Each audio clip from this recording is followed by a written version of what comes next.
मेरी ननद बच्चों को सिलाई सिखाती थी और सिखाने के दौरान वॉल्यूम पर म्यूजिक लगा देती थी। मुझे हैरत थी मगर मेरा वहां जाना मना था। एक रोज एक औरत घर आई और ननद को बद्दुआएं देने लगी। मुझे ननद पर शक हुआ तो रूप बदल कर सिलाई सेंटर गई। अंदर जाते ही आंखें फटी की फटी रह गई, क्योंकि वहां तो लड़कियों के साथ मुझे लगा जैसे गेट खोलकर मैंने बहुत बड़ी गलती की हो। और फिर उसे बुला जिसने सारा काम करने की शुरुआत की है।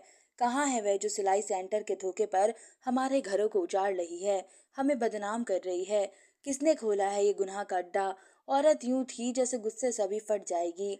मुझे उस वक्त उसके गुस्से से ज्यादा उसकी अदा और अल्फाजों का झटका लगा था। वह क्या कह रही थी? गुनाह का अड्डा? घर की बर्बादी? मैं कुछ समझ ना सकी। मैं अभी अपनी सोच में थी, वह औरत अंदर जाने लगी। मैंने उसे पुकारा, रोकने की कोशिश की, मगर वह मेरी सुने बगैर ही अंदर चली गई। कहाँ है? निकालो उसे बाहर। वह औरत अब घर की तलाशी लेने लगी थी। मैं खौफजदा हो गई थी। घर में कोई नहीं था। मैं अकेली थी। ये बात मुझे खौफ से लजा गई थी। दिन मानो डर से कांप रहा था। मेरे लिए इस बात पर यकीन करना बहुत मुश्किल था। तभी मैं पत्थर बनी सामने देख रही थी। क्या था वह सब? मुझे समझ नहीं आ रहा था। ऐसा कैसे मुमकिन था? इतना बड़ा धोखा कोई कैसे दे सकता है? अपनी जुबान से मुकरना क्या इतना आसान है? मेरे जहन में बार बार ये सवाल आ रहा था। मैं भी कुछ और सोचती, तभी अचानक मेरे ससुराल में कुछ ही लोग थे, जिनमें 3 ननंद, सास ससुर और एक देवर और मेरे पति और मैं, हम सभी एक दूसरे से बहुत खुश थे। कोई लड़ाई झगड़े का सीन था। मेरी तो बड़ी ननंद की मंगनी हो चुकी थी और जल्दी शादी हो जानी थी। मेरी सास ने घर की सारी जिम्मेदारी मुझे सौंप रखी थी। मैं भी पूरी कोशिश करती उन्हें अंजाम देने की। मेरी ननंद को भी इस सब से कोई एतराज नहीं था। मेरी शादी के 6 महीने बाद मेरी दोनों ननंद की शादी की तारीख रख दी गई। दिन सिर्फ 15 थे, तो इसलिए मुझे हर काम पर वक्त पर करना मुश्किल लग रहा था। आज दिन गुजर गए मगर काम कुछ खास ना हुए। मैं बहुत परेशान थी। इस परेशानी की वजह से सर में दर्द होने लगा। बाजार के चक्कर से मैं बाजार से जैसे ही घर वापस आई, मेरी ननद ने मुझे पानी दिया। अभी भी मैं पानी पी रही थी कि तभी एकदम से फुल वॉल्यूम म्यूजिक लगने से डर गई और गिलास टूट कर गिर गया था। तुम रहने दो, मैं करती हूँ। दुल्हन बनने वाली हो इसलिए आज से कोई काम नहीं करोगी। मैंने ननंद को गिलास के टुकड़े उठाते देखा तो कहा, छोटी ननंद म्यूजिक की शौकीन थी और इस मामले में किसी की ना सुनती। घर वालों की लाडली होने की वजह से उसे ज्यादा रोकना टोकना भी मना था। मैंने दर्द से फटे हुए सर को नजरअंदाज किया और अपने कमरे में चली गई। बाकी सामान की लिस्ट का इंतजाम करना था। दिन यूं ही गुजर गए। वह दोनों ननंद अपनी ससुराल चली गई। मैं सबके साथ काफी परेशान थी कि दोनों बहनों की रुखसती खैरियत से हो जाए। उससे बढ़कर और क्या चाहिए था? मगर मुझे नहीं पता था मेरा इत्मीनान किस तरह गैरत होगा। मेरा सुकून तो मुझे दोनों के साथ रुखसत हो गया। शादी के चंद दिनों बाद ही ननंद एक अनोखी ख्वाहिश करने लगी। मुझे समझ नहीं आ रहा था कि किस तरह उसकी ख्वाहिश पूरी करें, क्योंकि मुझे पता था मेरे ससुराल वाले उससे उस चीज की इजाजत भी नहीं देंगे। और फिर वही हुआ जिसका मुझे डर था। छोटी ननंद को इजाजत मिल गई। वह तो हवाओं में थी। घर का पिछला हिस्सा किराए पर दे रखा था, खाली करवा लिया गया। मैं बहुत परेशान हूँ, ऐसा नहीं था। मुझे अपनी छोटी ननंद की ख्वाहिश से एतराज था, मगर मुझे परेशानी इस बात की थी कि उस हिस्से के किराए से घर के बहुत से काम हो जाते थे। ससुर जी काम करते नहीं थे, देवर भी छोटी सी नौकरी करता था। बाकी मेरे पति की नौकरी अच्छी थी, मगर अभी की गई शादियों पर उठाया कर्ज भी चुकाना था। मुझे फिक्र होने लगी, अगर उस हिस्से का किराया उन्हें आएगा तो वे कैसे कर्ज उतारेंगे। मैं इनकी सोचों में डूबने लगी। अचानक कमरे के दरवाजे पर होने वाली दस्तक से मैं होश में आई और उठकर बैठी। छोटी ननंद अंदर दाखिल हुई। पहली बार उसे देखकर मेरा मूड खराब हुआ, मगर उसकी बात पर मेरी आंखें खुली की खुली रह गई। वह कहकर चली गई और मैं वहीं बैठे उसकी बात सोचती रही। क्या मतलब था उसका? मैं कैसे कर सकती थी? मैंने खुद को आईने में देखा और खुद से कहने लगी और कमरे से निकलकर सास के कमरे की तरफ जाने लगी। जब दरवाजे पर हाथ रखते ही अंदर से अपना नाम सुनकर वही रुक गई। किसी की बातें सुनना गलत है, मगर उस वक्त अंदर होती बात ने मुझे परेशान कर दिया था। मैं वहां से वापस आना चाहती थी, लेकिन अपने नाम पर होने वाली बात सुनकर रुक गई। मुझे लगा मेरे कदमों से जैसे जान निकल गई। पहली बार मेरे लिए चलना मुश्किल हो रहा था। मैं बहुत मुश्किल से दीवार का सहारा लेती कमरे में वापस गई थी। बिस्तर पर बैठते ही वह सारी बातें मुझे परेशान करने लगी थी। मैं उसके बाद खामोश हुई। मेरे ससुर ने मेरी खामोशी की वजह पूछी, मगर मैंने टाल दिया। मैं उन्हें कैसे बताती कि उनकी बीवी और बेटी क्या क्या सोच रही है और मुझे क्या समझ रही हैं। मैंने तसल्ली दे दी कि मेरी तबीयत कुछ दिनों में ख़राब है, तभी मैं बुखार की वजह से खामोश हूँ। वह भी मान गए। दिन गुजरते रहे, छोटी ननद ने घर के हिस्से में सिलाई सेंटर खोल लिया। मैं चुपचाप सब देख रही थी और खुद को नॉर्मल करने की कोशिश कर रही थी। कुछ भी हो, मैंने उसे हमेशा अपना माना था। तभी कुछ ही दिनों में उसकी खुशी में खुश हो गई। मुझे ननद की एक बात बहुत अजीब लगी। वह जब भी सेंटर पर जाती फुल वॉल्यूम में म्यूजिक चला लेती। मैंने सास से कहा, बच्चों के लिए सीखना बहुत मुश्किल होगा, इतने शोर में वे कैसे कुछ समझा सकेगी। मगर उनके जवाब ने मुझे चुप कर दिया। मैं समझ गई, अब उनके लिए उनकी बेटी के फैसले ज्यादा अहम है। उसके बाद मैंने कुछ ना कहा। मुझे कभी कभी छोटी ननद पर गुस्सा तो बहुत आता, लेकिन क्या कर सकती थी। पति से मैंने कुछ ना कहा। वह भी अपने काम में मसरूफ रहने की वजह से मेरी खामोशी पर गौर न कर सके। एक दिन ननद ने नाश्ता ना किया, तो मैंने दोपहर का खाना जल्दी बनाने का सोचा और जल्दी से मैंने खाना बनाया और उसे देने की सोच ली। एक ट्रे में सजाया। अभी मेरे कदम किचन से बाहर नहीं निकले थे, जब सास की आवाज़ पर रुक कर पलटी। कहाँ जा रही हो तुम? ये खाना लेकर, उन्होंने अपने लहजे में पूछा। छोटी ने सुबह से नाश्ता नहीं किया। तब मैंने सोचा उसके लिए कुछ बना लूं। वही तैयार करके उसे देने जा रही हूँ, ताकि वह खा ले, वरना तबीयत खराब हो जाएगी। मैंने मुस्कुरा कर कहा, मगर सास के तेवर कुछ अलग थे। मेरा हलक तक सूख गया। रहने दो, जब उसको भूख होगी आकर खा लेगी। सास ने बहुत सख्त लहजे में कहा। मगर माँ, वे काम के दौरान भूल जाएगी, इसलिए मैं दे आती हूँ और सिलाई सेंटर में देख लूंगी। उसने तो एक बार नहीं कहा, भाभी सेंटर देख लो। आखिर इसकी छोटी बहन मानती हूँ, बल्कि वे मेरी छोटी बहन ही हैं। मैंने कहा, रहने दो, तुम्हें सेंटर देखने की जरूरत नहीं है, और इसलिए छोटी ने तुम्हें नहीं बुलाया क्योंकि तुम्हारा वहाँ कोई काम नहीं। सास ने मुंह बनाते कहा, अब यहाँ क्यों खड़ी हो? जाकर वापस रखो ये खाना किचन में, और वहाँ जाने की जरूरत नहीं है। तुम्हें मैं बार बार समझा रही हूँ। न जाने वह ऐसा क्यों कह रही थी। मुझे लगा जैसे वे मुझे हुक्म दे रही हो। मैंने खाना वापस रख दिया और खुद कमरे में चली गई। मैंने कई बार वहां जाने की कोशिश की, पता नहीं सास को कैसे पता लग जाता, जिस पर वह मुझे रोक देती। इस बार तो उन्होंने मुझे इतना बुरा डांटा और वहां जाने की सजा के तौर पर मुझे घर से निकलवाने की धमकी भी दी। मैं उन्हें देखती की देखती रह गई। जो औरत कल तक मुझे बेटी कहती थी, मेरा हाथ पकड़ते जो कहती, तुम मुझे अपनी बेटियों से ज्यादा अजीज हो।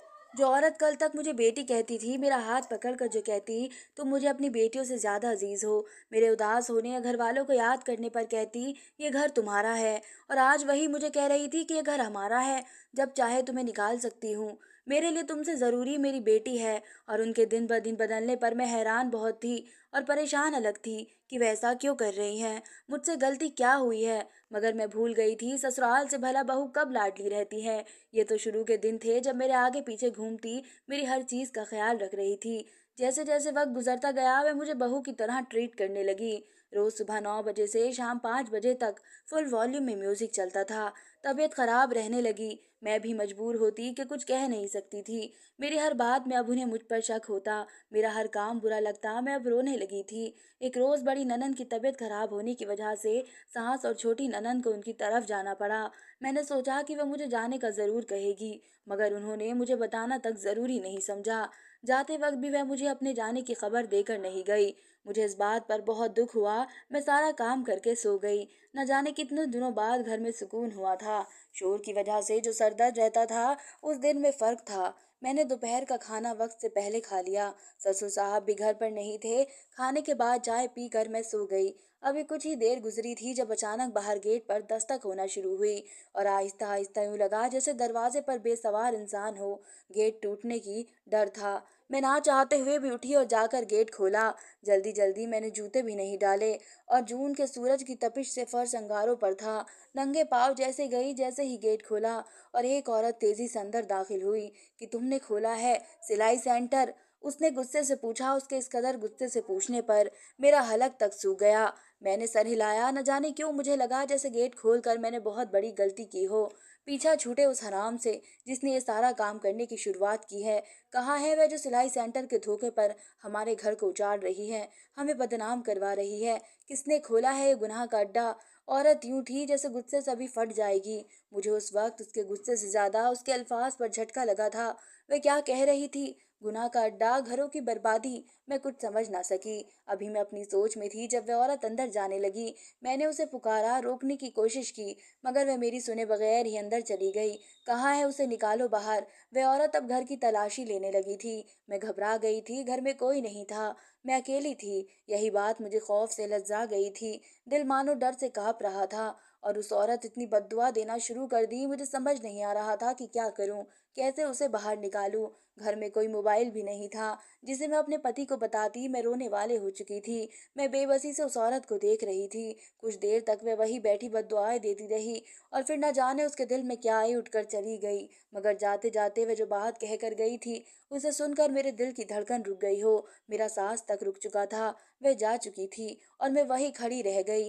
होश तब आया जब ससुर साहब की आवाज कानों से टकराई, बहू कहाँ गुम हो, और ये गेट क्यों खुला था? ऐसा नहीं करते, खुदा ना करे अगर कोई गलत इंसान अंदर आ जाता। तो उनकी बात पर मैंने दरवाजे की तरफ देखा तो मुझे वो औरत याद आई। पहले सोचा उन्हें बताऊं, मगर नहीं, ऐसा नहीं है। मैं अगर इन्हें बता देती तो वो मुझ पर यकीन ना करते, और अगर कर भी लेते तो सास मुझे बहुत बुरा भला कहती। मैंने उन्हें खाने को पूछा और किचन में चली गई। खाना गर्म करने के दौरान भी मेरे दिमाग में वह सारी बातें टकरा रही थी और ये लग रहा था जैसे वह अभी भी मेरे करीब खड़ी बद्दुआएं दे रही हो। मैंने आंखें बंद करके खोली, खाना गर्म करने रखा और ससुर को दिया। मुझे देखना था आखिर क्यों मुझे वहां जाना सख्ती से मना किया गया था। छोटी ननंद और सास ने ऐसा क्यों हो कर रखा था वहां, जिसकी वजह से वह औरत गुस्से में थी? कौन सा अमल था जिसके बाद वह औरत ही बद्दुआएं दे रही थी? मगर कैसी सास और छोटी ननंद, तुम मुझ पर नजर रखती थी। मैं अगर गलती से उस तरफ चली भी जाती तो पता नहीं कैसे उन्हें पता चल जाता और वह मुझे रोक देती। लेकिन आज तो वह घर पर नहीं थी। आज तो मैं वहां जा सकती थी। वहां जाने की सोच में मैंने लॉन्ज में कदम ही रखा था कि ससुर पर नजर पड़ी तो कदम वापस लिए और कमरे में चली गई। कुछ ही देर बाद ससुर की पुकार पर बाहर निकली और उनकी खबर पर खुश हो गई। वे बाहर जा रहे थे और मुझे खुशी इस बात की थी कि मैं अब पीछे तरफ बने इस सेंटर को देख सकती थी जैसे वह औरत गुनाह का अड्डा कहकर गई थी। मुझे देखना था ऐसा क्यों कह रही थी। मैं तेजी के साथ वहां जाने लगी। बार बार दिल कह रहा था मत जाओ, मगर मैं हालातों से मजबूर होकर वहां जा रही थी। छोटे से लकड़ी के दरवाजे को देखकर मैंने गहरी सांस ली और कहा कि आज या तो आर है या पार है। दिल में खुद को हिम्मत देते हुए मैंने दरवाजे पर लगे ताले को देखा, जिसे देख मुझे काफी मायूसी हुई। अगले ही लम्हे दिमाग में होने वाली सोच के साथ ही खत्म हो गई। मैं भागकर घर के अंदर गई और चाबियों का छल्ला लिया जिसमें सारे घर की चाबियां मौजूद थी। वो लेकर आई। उसमें तकरीबन 20 चाबियां थी, जिन्हें देखकर मुझे दुख हुआ। लेकिन उस वक्त दुख करने की बजाय काम करना था। अपने प्लान पर अमल करके ही मैं सास तक पहुंच सकती थी। एक एक करके सारी चाबियां चेक करने की कोशिश करने लगी। आखिर में 5 चाबी रही जब गेट की बेल बजी और मेरा दिल डरने लगा था। मैंने खौफ से चाबियां छुपा दी। खुद को सुकून करती बाहर की तरफ गई। गेट पर मौजूद सुराख से बाहर देखा तो माँ थी। बहुत मुश्किल से काफी हद तक खुद को संभाला और गेट खोला। कहाँ मर गई थी? सास ने आते ही सुनाना शुरू कर दिया था। भाभी इतनी गर्मी है, बाहर तुम जाओगे तो पता चलेगा।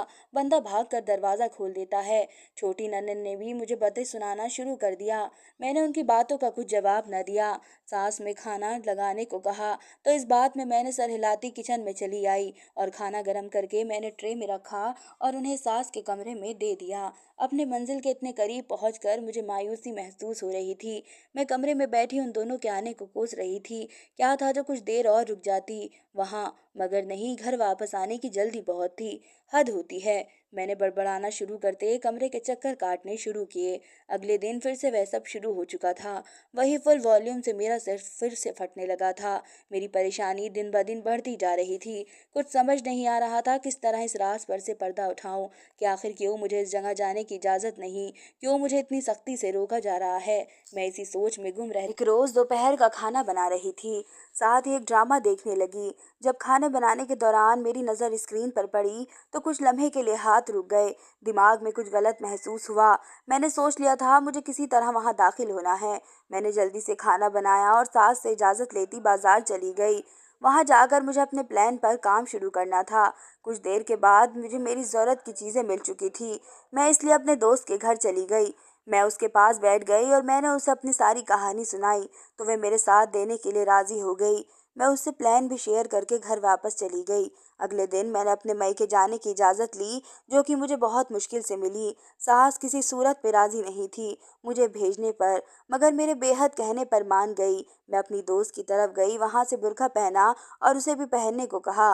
दिल की धड़कन बहुत तेज़ हो चुकी थी, न जाने उसका अंजाम क्या होना था। अगर मेरी सास और मेरी छोटी ननंद को शक हो जाता तो मैं यकीनन फंस जाती, और फिर न जाने मेरे साथ क्या होता।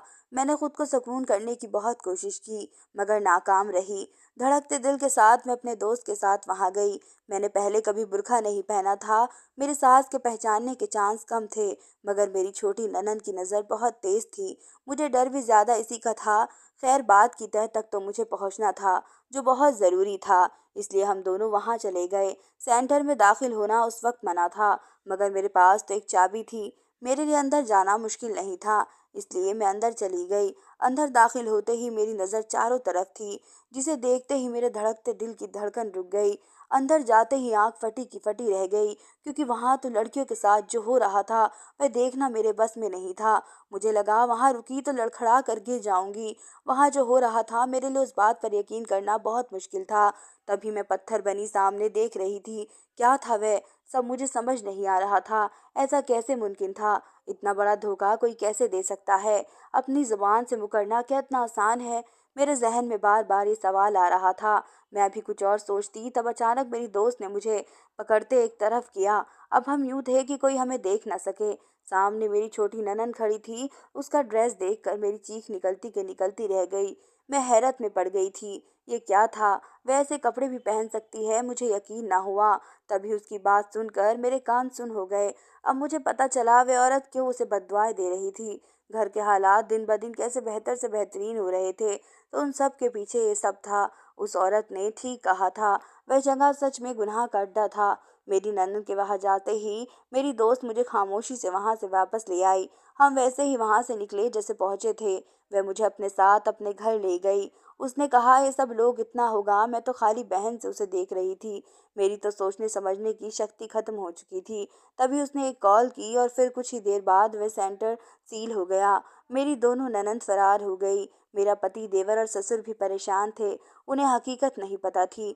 मैंने उन्हें खुद सब बताना चाहा, मगर मेरी जुबान ने साथ ना दिया। इसलिए मेरी दोस्त बोली, आपके पापा और बहन मिलकर ये सेंटर चला रहे थे, जिसका मकसद मासूम लड़कियों को डांस का शौकीन बनाना था, फिर उन्हें बेहतर प्लेटफॉर्म में आगे भेज देना था।